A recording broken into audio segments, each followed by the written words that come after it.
किसी भी मिलिट्री का मेन पावर होता है उसकी मेन बैटल टैंक में। और आप सभी जानते हैं अभी तक इंडिया और पाकिस्तान 4 जंग लड़ चुके हैं। तो जाहिर सी बात है इन जंगों में मेन बैटल टैंक्स ही दो देश के आर्मी के लिए ज़्यादा काम में आए थे।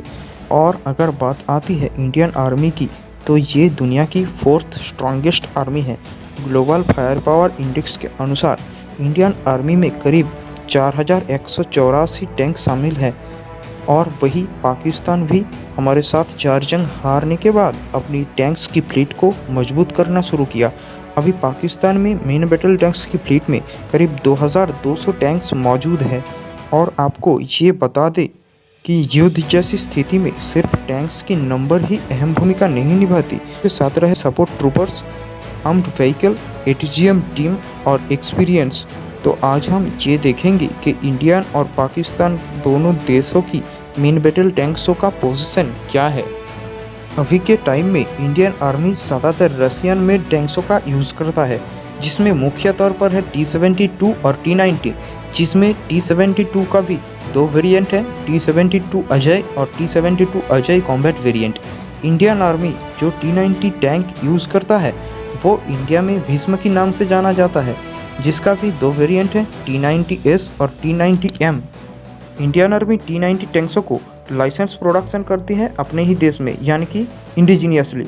इसके अलावा इंडिया में स्वदेशी तौर पर निर्मित अर्जुन मेन बैटल टैंक भी इस्तेमाल होता है। ये एक हेवीवेट टैंक है और जैसे कि आप सभी लोग जानते हैं कि इंडिया का बॉर्डर का एक काफ़ी बड़ा हिस्सा पहाड़ी क्षेत्रों से भरा हुआ है, तो इसीलिए आर्मी हेवी टैंक्सों को ना लेकर लाइट वेट टैंक्सों को ज़्यादा लेना प्रेफर करता है। अर्जुन मेन बैटल टैंक्सों का भी 2 वेरिएंट आर्मी यूज़ करता है, जिसमें कुछ MK1 और MK2 वेरिएंट है। और आपको बता दें कि इंडिया अपनी फर्स्ट इंडिजीनियसली मेड जेंता टैंक का CAAC वेरिएंट कुछ नंबर में अभी तक यूज़ करता है। और वही पाकिस्तान की मेन बैटल टैंक्सों का ज़्यादातर रसियन और यूक्रेन ओरिजिन का है। पाकिस्तान की मेन बैटल टैंक्सों में आता है Chinese made type 85, type 69, type 59। Pakistan army अपनी टैंक फ्लीट में सबसे ज़्यादा यूज़ करता है यूक्रेन का T-80UD। ये टैंक करीब 324 यूनिट पाक आर्मी में शामिल है। पाकिस्तान चाइना जॉइंटली 2 टैंक निर्माण करता है, जिसमें एक है अल खलीद और एक है अल जरार। पाकिस्तान जो अल खलीद टैंक निर्माण करता है वो बांग्लादेश को भी एक्सपोर्ट करता है। ये रशियन टैंक T-96 का डेरिवेटिव है।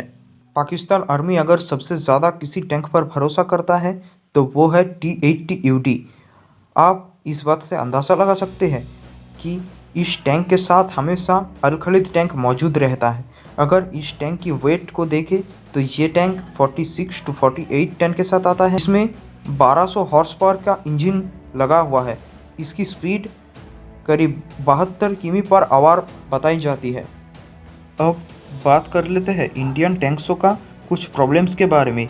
हमारे जो अर्जुन मेन बैटल टैंक है उसका कुछ स्पेयर पार्ट्स पहले मिलता ही नहीं था, हालांकि अभी वो प्रॉब्लम सॉल्व हो चुकी है।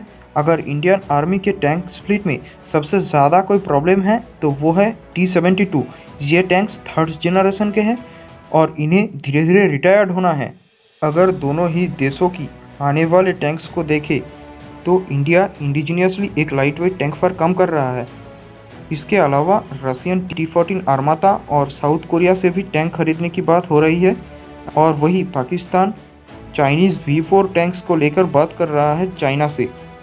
आपको ये पहले ही बता चुके हैं कि सिर्फ टैंक्स ही युद्ध में मुख्य भूमिका नहीं निभाती, इसके साथ ज़रूरी है परफॉर्मेंस और एक्सपीरियंस, जो इंडियन आर्मी के पास बहुत मात्रा में है।